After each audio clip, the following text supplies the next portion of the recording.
Good morning, everybody. It is 6:15 a.m. in Chicago.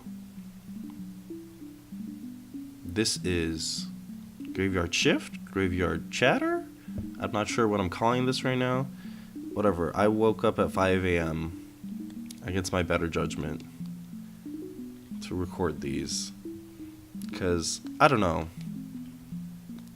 I know this is partially because of living in capitalist hell, but always feel like there's never enough hours in the day. And I guess my solution to that was, hey, I wasn't going to sleep anyway. What if I just woke up at 5 a.m.? So I've been trying to start going to sleep at like 10 so I can get to bed by 11. Did not work out yesterday. Ended up staying up a little bit too late to watch a movie on a Mubi. This is literally what it's called. It's like a streaming service where they like curate a selection of basically international and art films.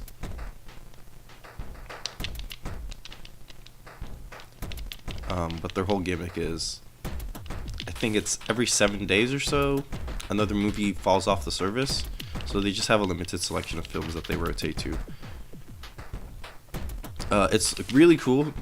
It's much better than having like an endless queue that you're never gonna actually watch because you just clicked on something vaguely interesting and don't actually have the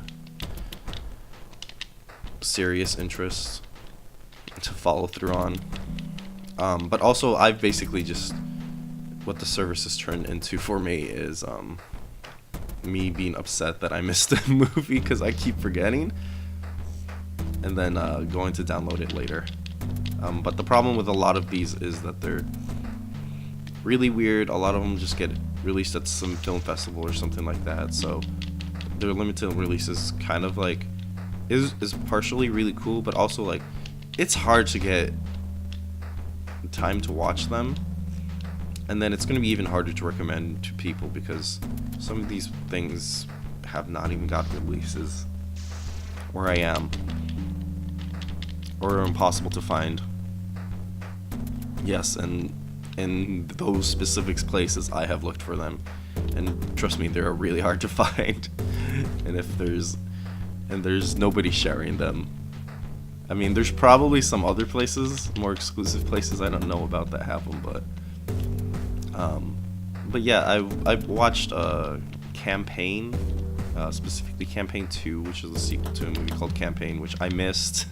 So I decided, fuck it, I'm gonna stay up and watch Campaign 2, which is like a documentary about a Japanese local politician. So the first one, it was about his, like a really big campaign to basically get a total unknown into a seat on the local government. I don't know exactly what happened because I didn't watch it, and I'll try to get to it if I can find a copy. But the basic gist of it, as I gather, is he tries like a lot of really unconventional methods, but to kind of like get himself seated. Because I'm pretty sure that he goes for city councilman, which he, from what I can tell from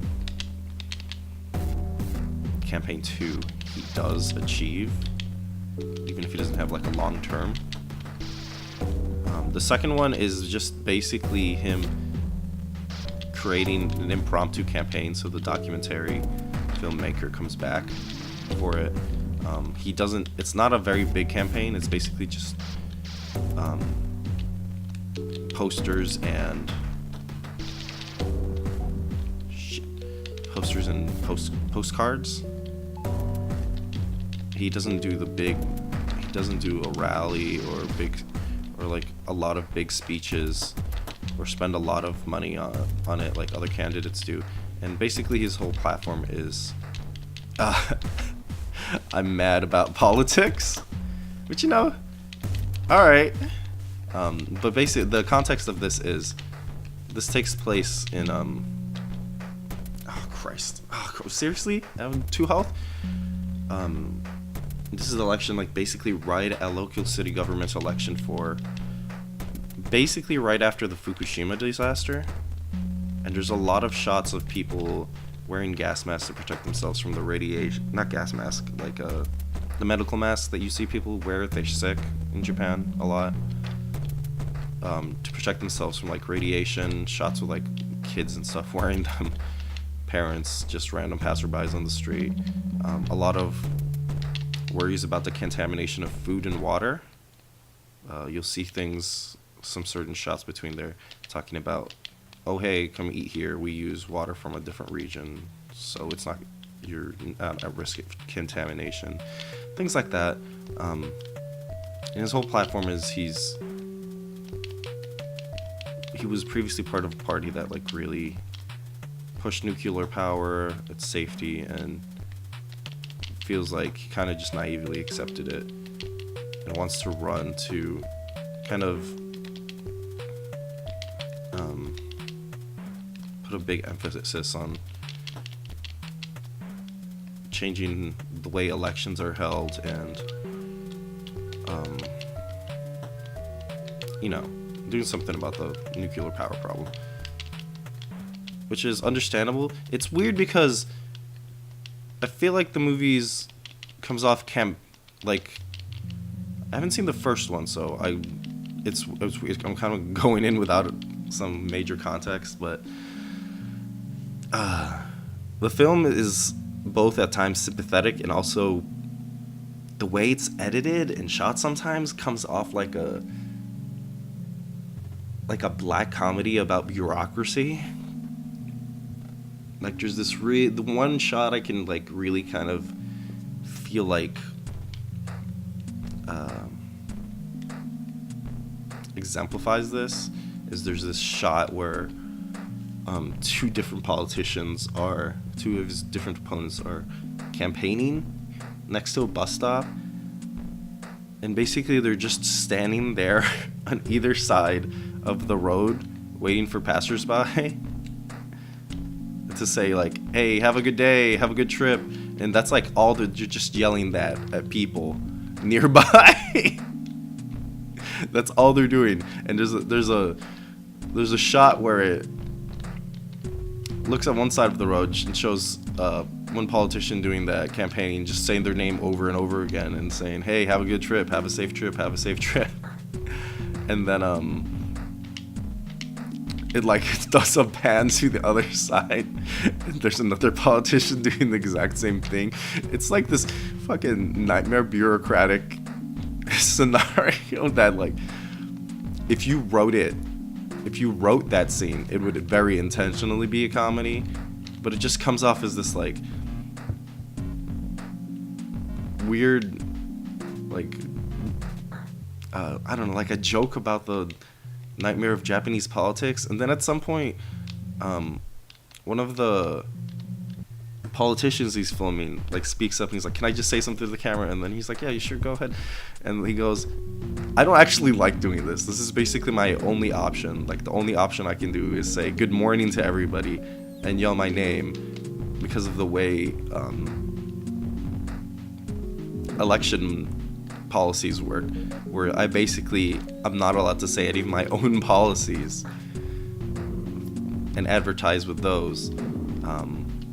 I can only promote the political party I'm in. And it just, you just, like, hear that and you're like, what the fuck kind of nightmare? And it's like, he like mentions that this isn't the way that it is for, like, people who campaign on, like, a national level, but for the local government, that's, like, those are the restrictions they have. And, like, it comes off as this, just, like, complete nonsensical way to hold an election, and, like, everybody's visibly uncomfortable with people trying to shake their hand and talk to them in the morning, because, fucking nobody wants to be bothered in the morning when you're going to work by some random politician you know nothing about. So it's just this fucking nightmare of, like, bureaucracy. And there's just, like, some really weird shots that, like, are cut together in this way that just, like, suggests comedy, where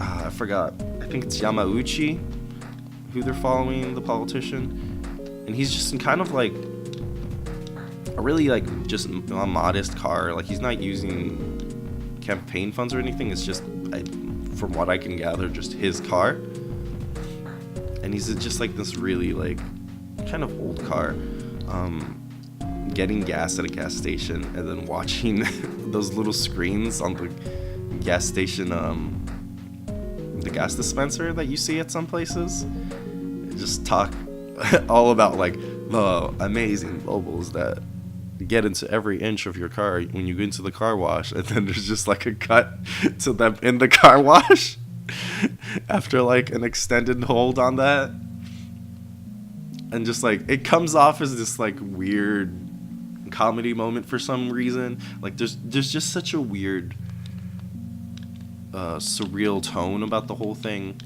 Like everything feels slightly off, but then like in like one of the next one of the next scenes is him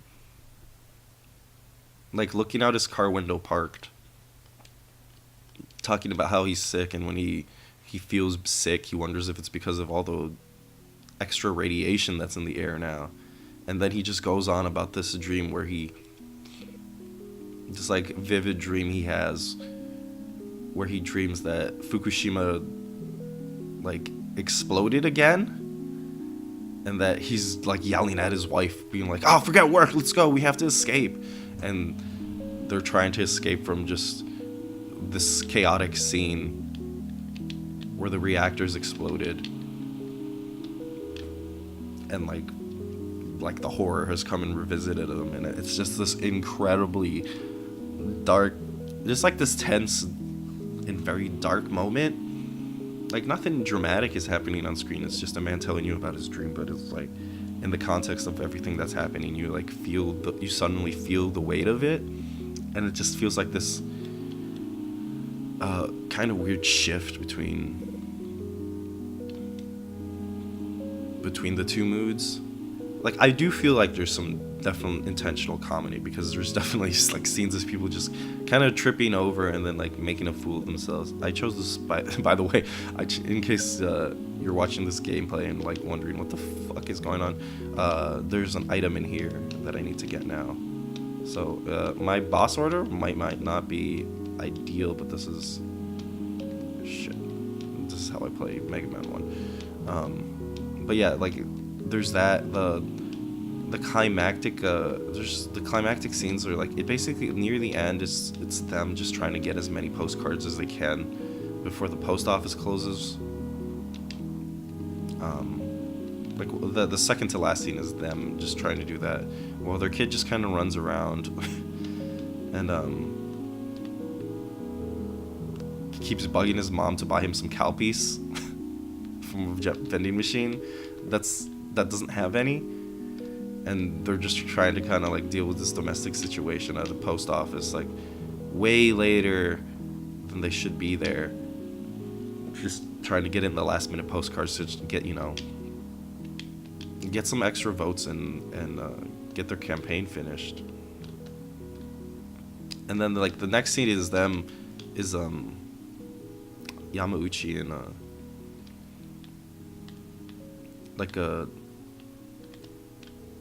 like a full radiation outfit, like a long closed off like protective gear and a gas mask, giving his speech, trying to give his speech about radiation and how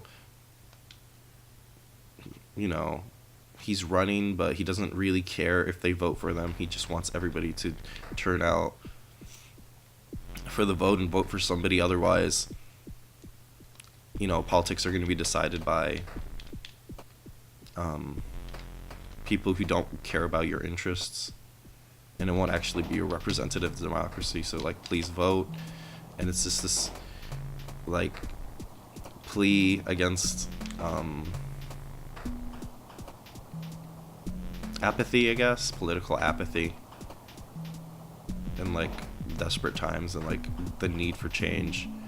But what happens like right before that is he's like waiting in front of a KFC in this full protective nuclear gear with a picture of like a radiation symbol just printed out and taped on his back, waiting for another politician to stop talking until a different politician comes up and be like, oh yeah, we actually worked out a deal. He's going to be talking from here to here. If you want, you can use this 10-minute time when we're taking a break to get your speech in. Otherwise, it's going to be like several hours before you get a chance to talk. So he just like moves from this KFC to the other side of the road and starts giving this speech as his wife is, who's been like also part of his campaign, just like hangs out at the side. And his kid kind of just runs around as he's giving this like impassioned speech about democracy and voting and trying to create a future with no debt for his children and no radiation in the air. And it's this weird mix of like almost poignant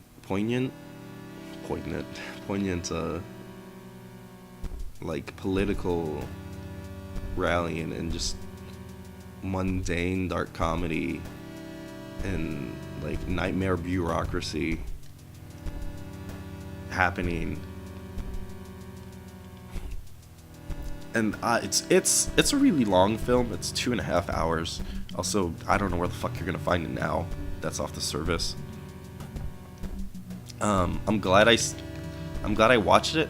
I don't know if I'm glad that I stayed up for that whole time. Cause I'm gonna go to work in like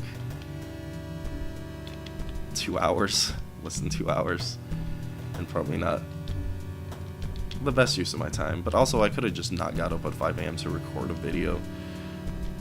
But yeah, I'm probably gonna watch the first one and see kind of like that contrast. But it's just, man, I don't know.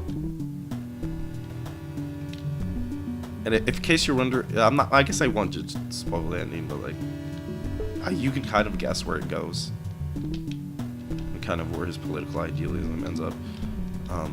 But just, yeah, like the last shot is just of him just giving this speech at a station while his kid runs around and just like walking away. There's a lot of weird, interesting shots in there and like some insights into like local Japanese politics and things like that.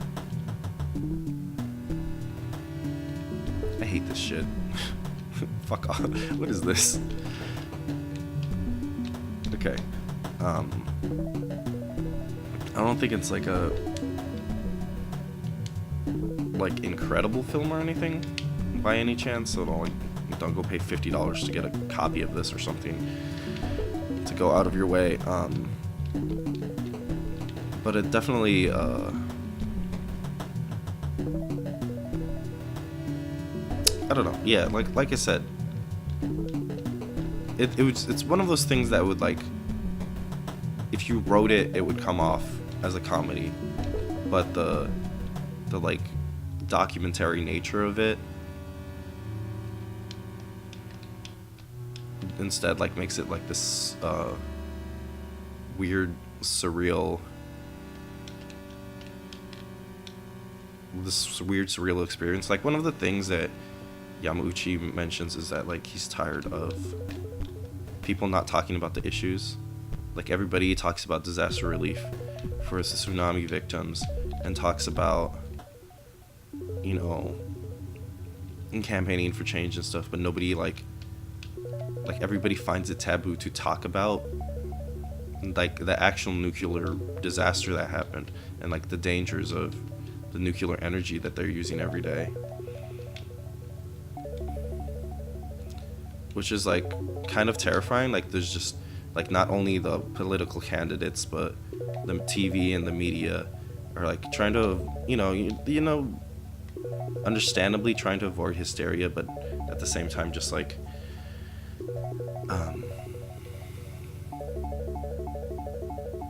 and their attempts to do so have, this is bullshit, that pause right there, and their attempts to do so have just like decided not to talk about like the reality of nuclear power at all, which is like everybody's campaigning, but nobody can talk about any of the issues that are happening. They can just kind of say their name and like yell greetings at passerbys, and they can't talk about like actual issues because it's taboo. And it's just this like, it's such a weird like nightmare scenario. There's a part where a different politician is at a rally and he's talking about how like apologetic and like, I don't know,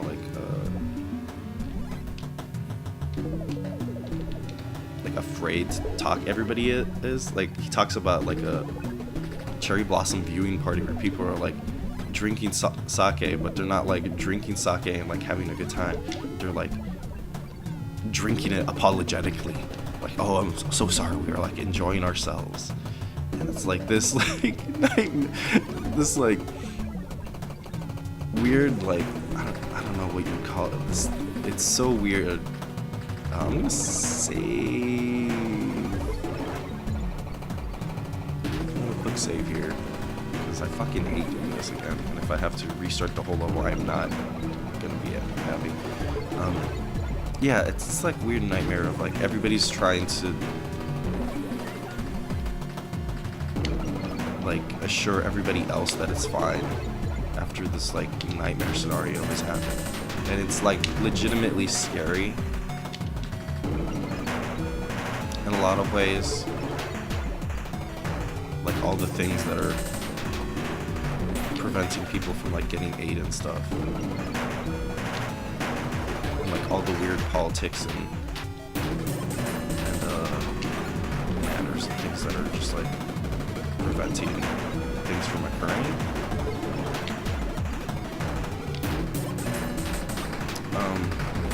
I don't think it has like a deep political message. It's just kind of yeah, I don't think it has like a deep political message or anything like that. That's just kind of what it just kind of comes off like this is what the facts are. But it was definitely an interesting film. I'm gonna go watch the first one and see how I feel about that one. In contrast, glad I took the time to watch it. But yeah, I'm probably gonna.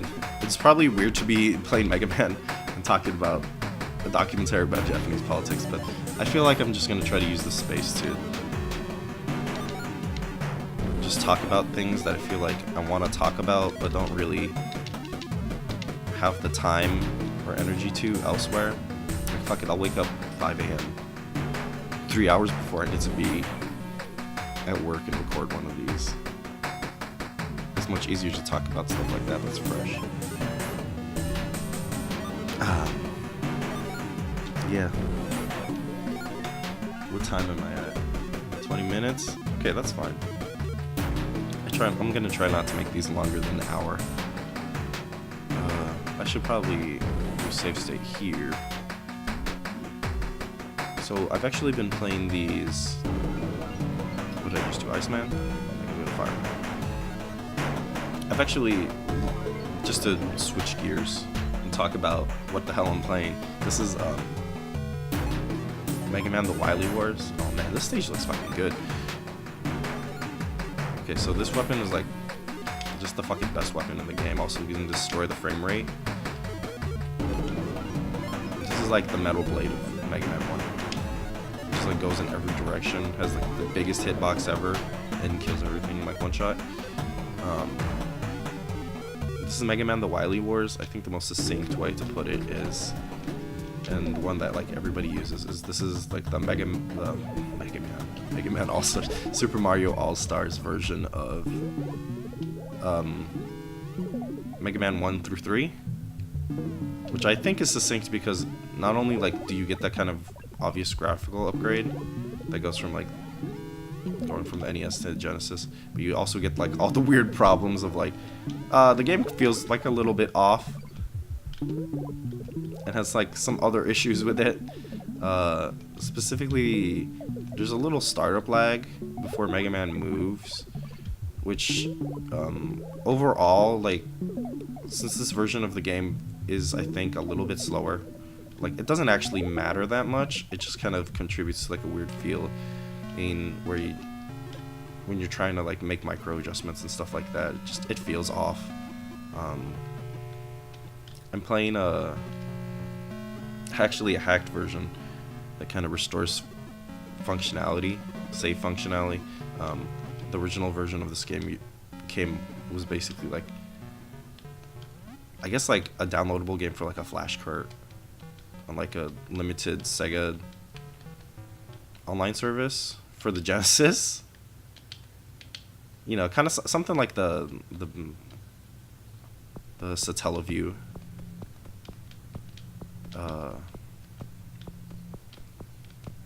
Like add-on for like Super Nintendo in Japan, stuff like that. But I think it might have actually used the internet. You know, the most bullshit thing about Mega Man 1 is that they fucking, instead of giving you a nice safe spot here, they like put fucking enemies inside the pre-boss checkpoint. Fuck off. Yeah, I'm doing a hack that like actually restores the saves. I'm gonna probably just die to this part because I don't have enough health. What am I using? Yeah, this does decent damage actually.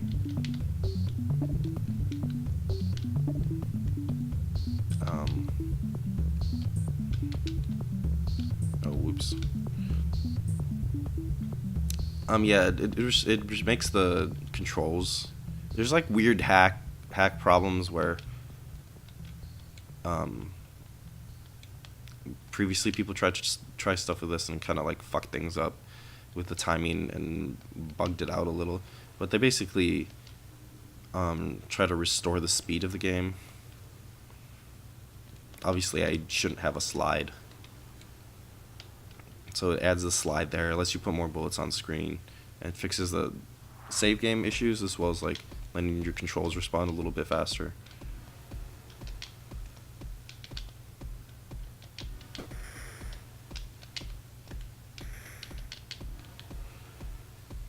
So, you know, all that stuff is like a much better improvements of this version of the game.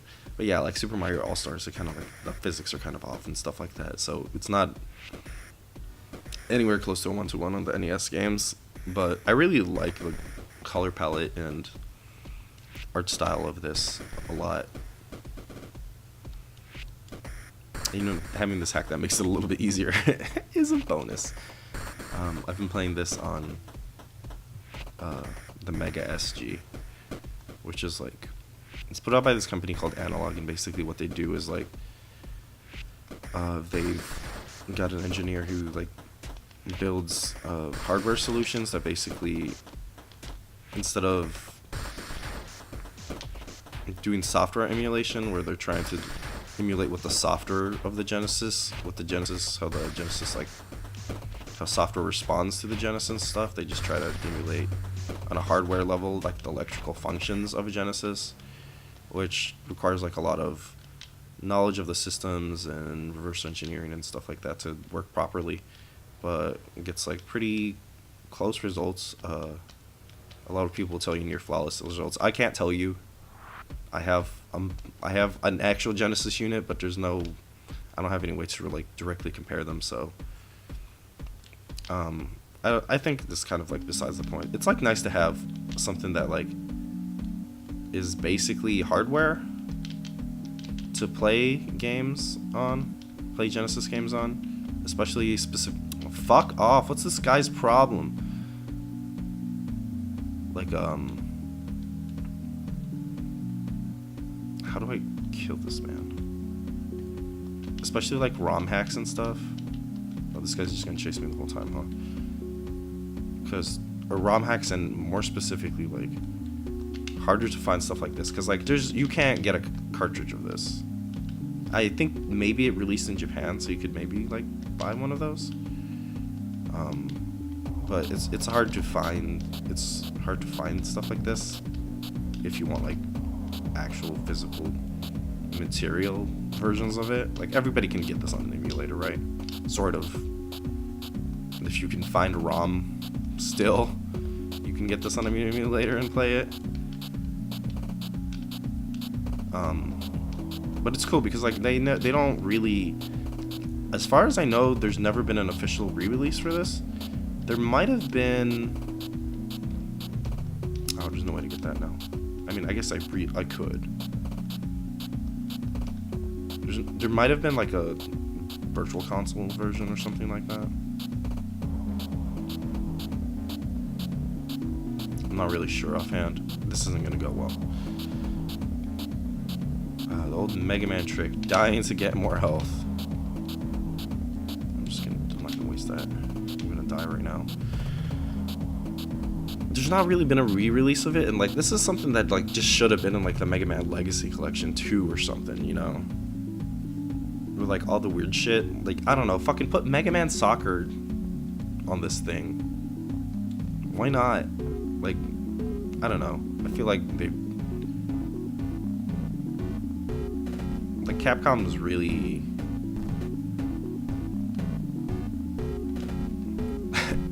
sucked at re-releasing their old catalog and stuff in any playable format. Like, as I say this, like, I know, like, yesterday or a day ago that they fucking teased putting out Alien vs. Predator out again.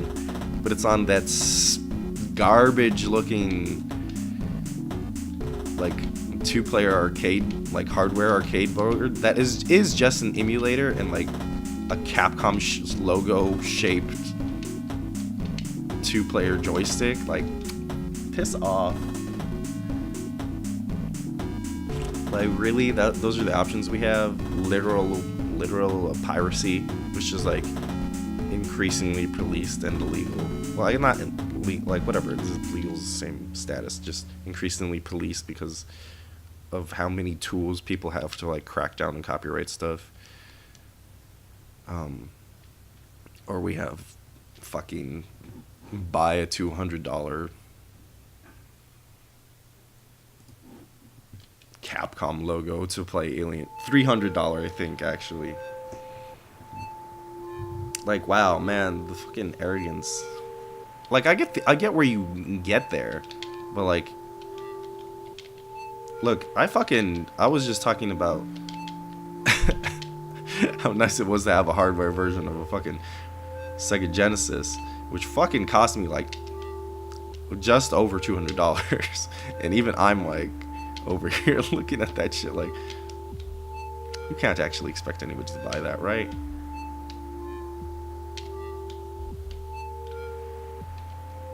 Yeah, no, I'm not gonna fucking do that tedious ass platforming. Like, come on. Even if somebody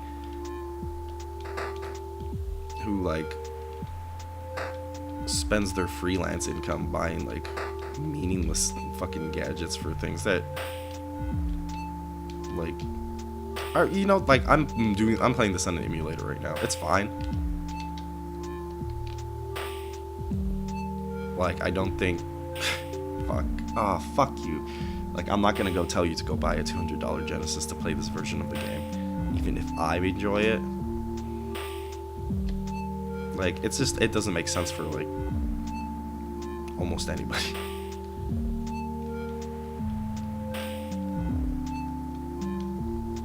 So, like, come on, like, I just want to play, look, I just want to give somebody money for, like, Alien vs. Predator. And, like, I thought them releasing their previous, you know, what was it? I need bombs. The previous titles in, like, Capcom Beat 'em Arcade Collection, like Battle, I forgot what it is, Battle Circuit, which is fucking a great game, by the way.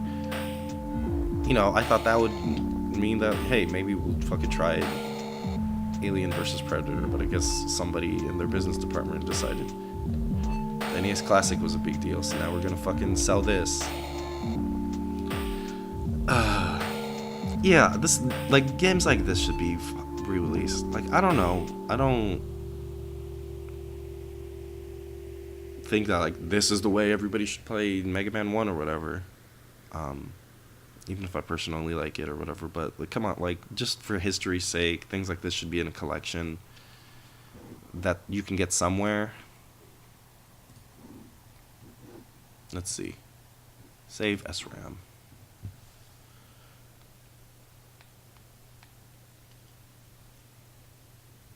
And you know, I hope that they do it justice, and like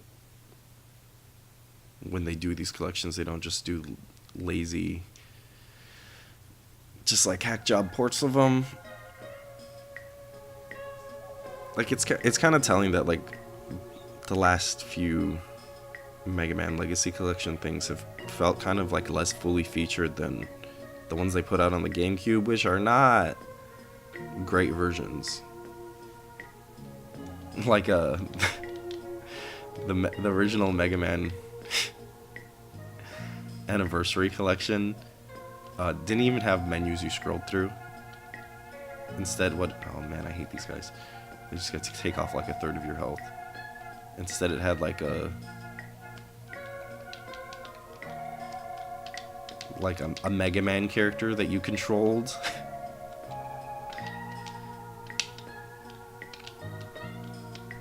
And then like went up into doors to like access the games. Like, it was bad. But you know, they still included more games than they've put on the recent collections. And like the Mega Man X collection, not a great way to play like all those games, but you know, you just like some basic functionality and stuff that's like just feels like it's missing. I don't know. Put the arcade games on these collections. Where's fucking a version of Mega Man and Bass that isn't that botch job freaking Game Boy Advance port where they like crush down the screen size of like an already pretty sized down game, since it's like translating PlayStation 1 sprites onto Super Nintendo. Like come on. I don't know. It just sucks that like the only way you can play these games really is practically, for like most people, is gonna be emulation.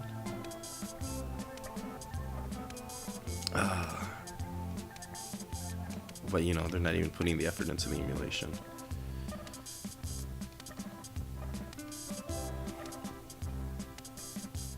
I'm gonna try this one more time and then probably call it, since now it's getting to the point where I have to do other things.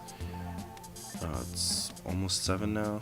Also, fuck, I hate the Wily stages. You know, I usually in most Mega Man games, like, I enjoy the main stages, and then when you get to the Wily stages, it just like gets such like a ridiculous increase in difficulty that it like just really hampers my enjoyment. Like, man, it took me as long as it that one was my fault.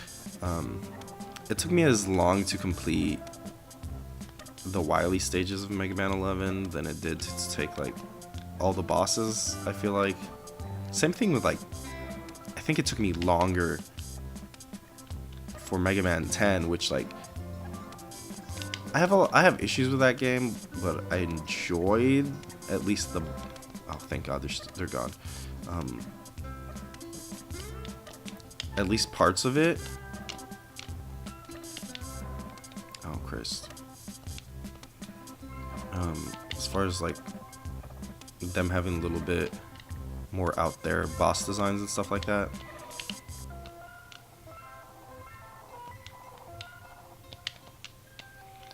And like stage designs, I felt they were kind of creative on that front, but like once I got to like the Wily stages, it's just like set.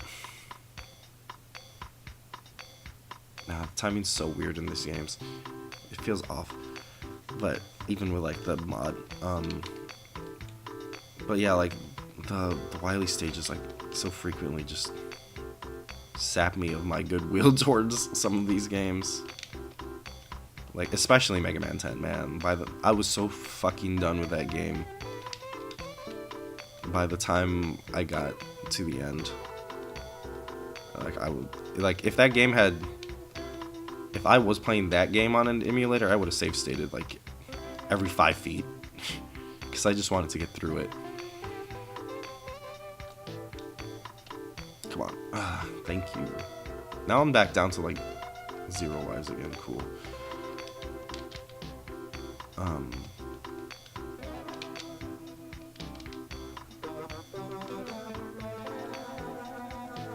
You know, I don't actually need that.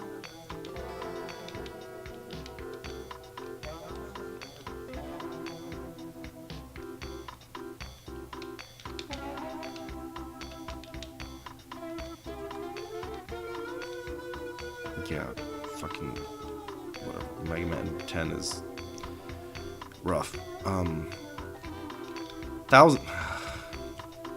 Alright, I'm done with this one. 1,000 times better than Mega Man 9, though. That game's a piece of garbage. I don't know. Yeah, I'm kind of running out of... I have a lot of Mega Man opinions that maybe I will get to later, but... yeah, if you stuck around to this, thanks again. I'm gonna try to do a couple more of these, just try to talk about things that are on my mind. I don't have a lot of time to do writing, because I have a full-time job, which is nice now that I have a full-time job, because I can kind of actually have a consistent schedule and plan things, but it also means that I work enough hours where it feels like I don't get a break at all when I do projects on my time off. So it's really been hard trying to balance both of those things. Like you probably saw, like I don't do a lot of videos and I have not been writing at all. So I'm trying to make stuff and talk about the things that I want to talk about in places where I have the space to. So you'll probably see a couple more of these. This one's probably going to have gone up after a Devil May Cry 4 one, so hopefully that one was interesting. And hopefully, you know, I talked about something. Hopefully, just basically treating this like a solo podcast is going to work out a little better than trying to talk about a video game by myself without anybody else prompting me. So, okay, that's enough. Thanks again. See ya tomorrow, probably. Bye.